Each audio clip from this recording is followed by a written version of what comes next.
एक गांव में रामू नाम का एक गरीब लकड़हारा रहता था। वह रोज सुबह जंगल में जाता, लकड़ियां काट कर लाता था और उन्हें गांव में बेच देता था। उससे जो भी कमाई होती उसी से वह अपना गुजारा करता था। रोज की तरह एक दिन रामू फिर से जंगल में गया, लेकिन वहां पहुंचकर उसने देखा कि बहुत सारे पेड़ पहले से ही कटे हुए थे। अरे, आज कोई मुझसे पहले आ गया और यहाँ की सारी लकड़ियां काट के ले गया। चलो, कोई बात नहीं, मैं थोड़ा और अंदर जाता हूँ और कोई और पेड़ तलाशता हूँ। फिर रामू जंगल के अंदर की तरफ जाता है तो वह देखता है कि वहाँ बहुत सारे पेड़ लगे हुए हैं। अरे वाह, यहाँ तो कितने सारे पेड़ हैं। अगर मैं अगले 6 महीने तक भी यहाँ से लकड़ियां काटूं तो मुझे पेड़ कभी कम नहीं पड़ेंगे। लेकिन रामू ने जैसे ही कुल्हाड़ी उठाई तो उसने देखा कि पेड़ पर एक बंदरिया और उसका बच्चा बैठा हुआ है। हे भगवान, मैं ये क्या करने जा रहा था। अच्छा हुआ मैंने सही समय पर देख लिया, वरना आज मुझसे यह पाप हो जाता। अगर मैंने इस पेड़ को काट दिया तो वह बंदरिया और उसके बच्चे का घर टूट जाएगा। नहीं, मैं इस पेड़ को नहीं काटूंगा। शायद इस पेड़ पर बहुत सारे फल लगते हैं, इसलिए ये बंदरिया और उसका बच्चा यहीं पर रहते हैं। चलो, मैं आगे चलता हूँ और कोई और पेड़ देख लेता हूँ। रामू फिर जंगल में अंदर की तरफ चला जाता है और वहाँ से लकड़ियाँ काटकर गांव लेकर आ जाता है। रामू हर रोज जंगल में लकड़ियाँ काटने जाता था और कभी कभी तो वह बंदरिया और उसके बच्चे के लिए कुछ खाना भी लेकर जाया करता था। लेकिन एक दिन रामू लकड़ियाँ काटने के लिए जंगल में जाता है तो उसने देखा कि वहाँ के राजा का मंत्री 2 आदमियों के साथ आया हुआ है और उसी पेड़ को काट रहा था।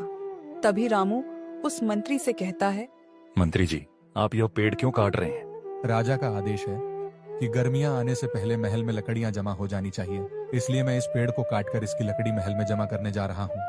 हाँ मंत्री जी, यह तो सही बात है, लेकिन आप इस पेड़ को मत काटिए। आप किसी और पेड़ की लकड़ियां ले जाइए। इस पेड़ के ऊपर एक बंदरिया और उसका बच्चा रहता है, ये उनका घर है। अगर आप इस पेड़ को काट दोगे तो वह बेचारे कहाँ जाएंगे? अरे तो क्या हुआ, यहाँ कितने सारे पेड़ हैं, वह किसी भी पेड़ पर चली जाएगी। अरे मंत्री जी, लेकिन आप यह पेड़ मत काटिए। देखो, मुझे गुस्सा मत दिलाओ। मैं क्या पूरे जंगल के पेड़ों की जांच करता फिरूं, कौन से पेड़ पर कौन सा पक्षी रहता है और कौन से पेड़ पर कौन सा जानवर रहता है। एक पेड़ कटेगा तो दूसरे पेड़ पर अपने आप चले जाएंगे। मैं क्या जंगल के सारे पेड़ों की छानबीन करता फिरूं? चले जाओ यहाँ से, वरना सिपाहियों को आदेश देकर तुम्हें जेल में डलवा दिया जाएगा। रामू हालात के आगे मजबूर था। वह मंत्री का कुछ नहीं कर सकता था, इसलिए वह चुपचाप जंगल में आगे की तरफ निकल जाता है। फिर जब रामू दोपहर को लकड़ियां काट के जंगल से वापस आ रहा था तब उसने देखा कि मंत्री ने वह पूरा पेड़ कटवा दिया था। तभी रामू की नजर पेड़ के नीचे दबी हुई बंदरिया और उसके बच्चे पर पड़ी। वह बंदरिया उस पेड़ के नीचे थी और उसकी मौत हो चुकी थी, लेकिन किस्मत से उसका बच्चा जीवित था। हे भगवान, यह क्या हो गया? अब इस बच्चे का क्या होगा? मैंने उस मंत्री को बहुत समझाया कि इस पेड़ को ना काटे, लेकिन उसने मेरी एक ना सुनी और उसकी जिद की वजह से आज ये बंदर बेचारा अपनी माँ से जुदा हो गया। मैं इस बंदर को इस जंगल में अकेला नहीं छोड़ सकता। मैं इसे अपने साथ अपने घर ले जाऊंगा। वैसे भी मैं अपनी जिंदगी में बहुत अकेला हूँ। मैं इसे अपने छोटे भाई की तरह रखूंगा। फिर रामू उस बंदर को अपने घर ले आता है और तब से रामू उस बंदर को छोटे भाई की तरह अपने साथ रखने लगा। एक दिन रामू फिर से उसे जंगल में लकड़ियां काटने जा रहा था, तभी उसे वहाँ मंत्री दिखाई देता है। मंत्री उससे बोला, उस दिन जो पेड़ काटा था उस पर वह बंदरिया थी और उसका बच्चा भी था। वह बंदरिया तो उस वक्त मर गई थी, लेकिन शायद उसका बच्चा जीवित था और वे अभी मुझे कहीं दिखाई नहीं दे रहा है। क्या तुम उसे अपने घर ले गए थे? तुम खुद तो अपना पेट पाल नहीं सकते, बंदर को क्या खिलाओगे? हाँ मंत्री जी, मैं उस बंदर के बच्चे को अपने घर ले गया था। मैंने आपको बहुत समझाया कि वह पेड़ न काटो, लेकिन आपने मेरी एक न सुनी और आपकी वजह से एक बच्चा अपनी माँ से जुदा हो गया। आप उसकी माँ के हत्यारे हो। अगर मैं उस बंदर के बच्चे को अपने घर न लाता तो जंगल के जंगली जानवर उसे खा जाते हैं। हाँ, तू तो बहुत बड़ा दयावान है।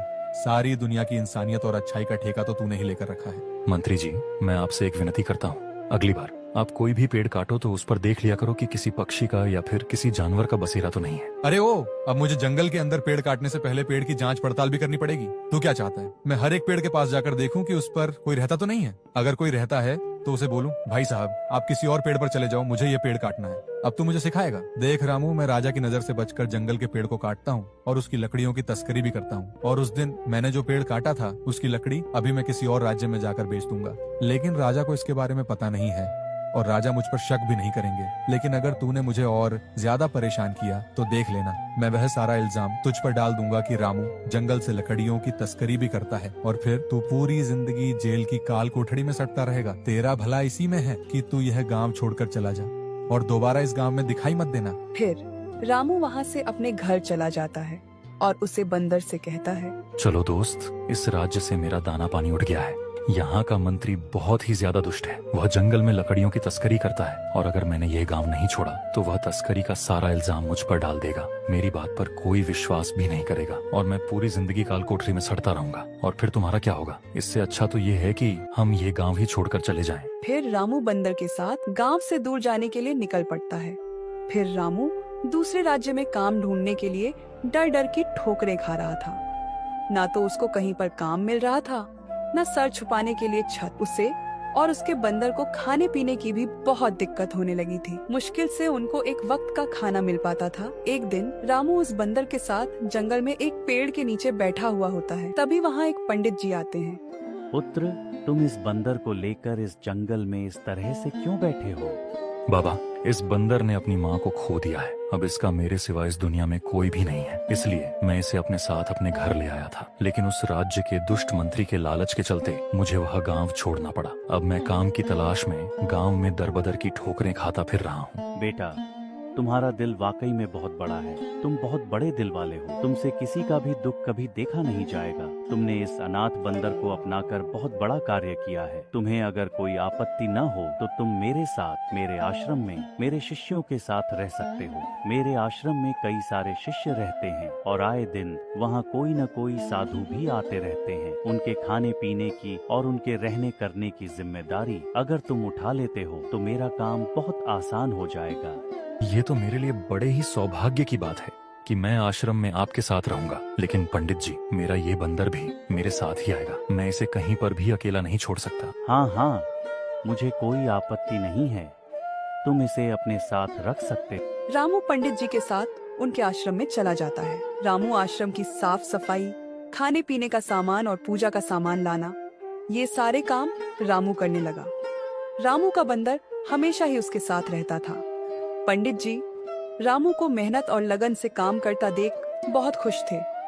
पंडित जी हमेशा शिष्यों के आगे रामू की तारीफ किया करते थे। लेकिन पंडित जी का एक और शिष्य था, राघव। वह रामू से बहुत जलता था। लगता था रामू को आए हुए कुछ ही दिन हुए हैं और मैं इतने सालों से काम कर रहा हूँ। पंडित जी ने कभी मेरी तारीफ नहीं की और वह रामू की इतनी तारीफ क्यों करते हैं। एक दिन रामू राघव के लिए ताजा ताजा फल लेकर आता है। यह लीजिए राघव भैया, मैं आपके लिए ताजा ताजा फल लाया हूँ। मैं कुछ दिनों से देख रहा हूँ रामू, तुम बहुत आलसी होते जा रहे हो। तुम्हें ज्यादा खाना न पकाना पड़े, इसलिए यह फल लेकर तुम आते हो। ऐसा नहीं है राघव भैया, आज पंडित जी ने सबको फलहार करने को कहा है, इसलिए मैं यह फल आपके लिए लेकर आया था। रामू और राघव बातचीत कर रहे थे। तभी इतने में रामू का बंदर आता है और राघव के फल खाने ही वाला होता है। यह सब देखकर राघव बहुत गुस्सा हो जाता है। अरे संभालो अपने इस पागल बंदर को। पूरे आश्रम को इसने तो जैसे अपने सर पर उठा रखा है। ये बंदर मेरे हिस्से के फल खा जाएगा क्या? अभी के अभी जाकर इस बंदर को जंगल में छोड़कर आओ, नहीं तो मैं पंडित जी से शिकायत कर दूंगा। राघव भैया, मुझे माफ कर दीजिए, और अगर मेरा बंदर आपके फल खा भी जाता तो मैं आपके लिए नया फल ले आता, पर इस बंदर को मुझसे जुदा मत कीजिए। राघव को रामू पर बहुत गुस्सा आ रहा था। राघव ने जाकर पंडित जी से रामू की शिकायत भी की, लेकिन पंडित जी ने रामू की तरफदारी करते हुए राघव को खूब खरी खोटी सुनाई। यह सब सुनकर राघव आग बबूला हो जाता है। आज इस रामू और इसके बंदर की वजह से पंडित जी ने मुझे कितना सुनाया। मुझे जल्द से जल्द रामू और उसके बंदर का कुछ करना पड़ेगा, लेकिन मुझे कुछ इस तरह काम करना पड़ेगा कि सांप भी मर जाए और लाठी भी न टूटे। कुछ दिन के बाद उसे राज्य के राजा ने पंडित जी को अपने महल में पधारने का न्योता दिया। पंडित जी अपने कुछ शिष्यों और रामू के साथ राजा के महल में चले जाते हैं। राजा ने उन सब की अच्छे से खातिरदारी की और एक दिन रहने के बाद पंडित जी और उनके शिष्य वापस लौट जाते हैं। 2 दिन के बाद राजा अपने मंत्री के साथ पंडित जी के आश्रम पर आते हैं। अरे राजा साहब, आप यहाँ पर कैसे? पंडित जी माफ कीजिए, आज मैं किसी और काम की वजह से यहाँ पर आया हूँ। हाँ, कोई बात नहीं। राजा साहब बताइए, क्या काम है आपका जो आपको यहाँ आना पड़ा? मुझे कुछ समझ में नहीं आ रहा कि मैं आपको कैसे बताऊं। 2 दिनों से महारानी का हार खो गया है और हमने पूरे महल में जांच पड़ताल कर ली, लेकिन वह मुझे कहीं भी नहीं मिल रहा है।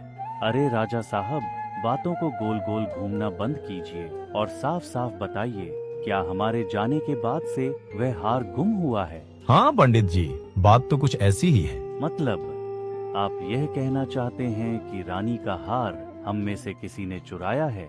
नहीं पंडित जी, मैं आप पर शक करने का पाप नहीं कर सकता, लेकिन मैं क्या करूं, मुझे रानी की वजह से यहाँ आना पड़ा।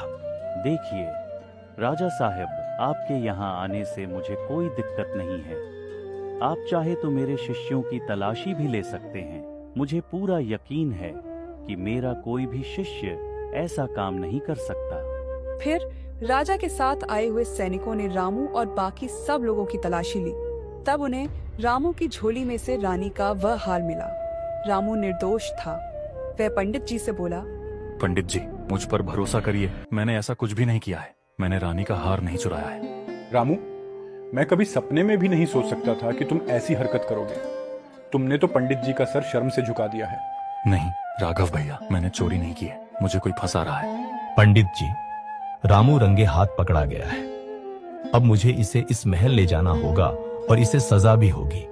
तभी उन्हें पीछे से एक आवाज आती है, राजा साहब, मेरे भाई रामू ने कोई चोरी नहीं की है, वह निर्दोष है। ये चोरी किसी और ने की है और मेरे भाई को कोई फंसा रहा है। अरे तुम तो एक बंदर हो और तुम बोल कैसे सकते हो? हाँ, मैं एक बोलने वाला बंदर हूँ। मैं जब छोटा था तब से रामू भैया मुझसे बहुत सारी बातें करते थे और वह इतनी बातें करते थे, उनकी बातें सुन सुनकर मैं बोलना सीख लिया था। और मैं यह बात पक्के तौर पर बता सकता हूँ, रामू भैया ने चोरी नहीं की है। पक्के तौर पर? तो फिर पक्के तौर पर तुम्हें यह भी पता होगा कि यह चोरी किसने की है? चोरी मेरे भाई ने नहीं की है, चोरी इस राघव ने की है। उसने महल से हार चुराकर मेरे भाई की झोली में डाल दिया था। क्या राघव, यह बंदर सच बोल रहा है? क्या यह सच है? नहीं नहीं पंडित जी, मैंने कोई चोरी नहीं की है। ये बंदर झूठ बोल रहा है। तुम्हारी यह दबी हुई आवाज से सब पता चल रहा है कि तुमने ही चोरी की है। मैं कभी सपने में भी नहीं सोच सकता था कि मेरा शिष्य चोरी जैसा पाप करेगा। अब सच सच बताओ, तुमने ऐसा क्यों किया है? राघव ने फिर अपनी ईर्ष्या के बारे में पंडित जी को सब सच सच बता दिया। यह सब जो भी किया वह रामू से जलन के मारे किया था। राघव को महल से चोरी करने के इल्जाम में पकड़ लिया जाता है। रामू, तुम्हारा ये बंदर तो हमारे लिए बहुत महत्वपूर्ण है। यह हमारे और हमारे राज्य के लिए बहुत काम आ सकता है। मैं चाहता हूँ कि तुम अपने बंदर के साथ हमारे जासूस बन जाओ और हमारे दुश्मनों पर नजर रखो, उनके बारे में हमें सारी जानकारी दो। और वैसे भी इस बंदर पे किसी को शक भी नहीं होगा और तुम आसानी से अपना काम कर पाओगे। राजा की यह बात रामू को बिल्कुल ठीक लगी। पंडित जी ने भी इस काम के लिए हाँ भर दी और अब रामू इस राज्य का वह पहला जासूस था जिसका साथी एक बंदर भी था और वह बोल भी सकता।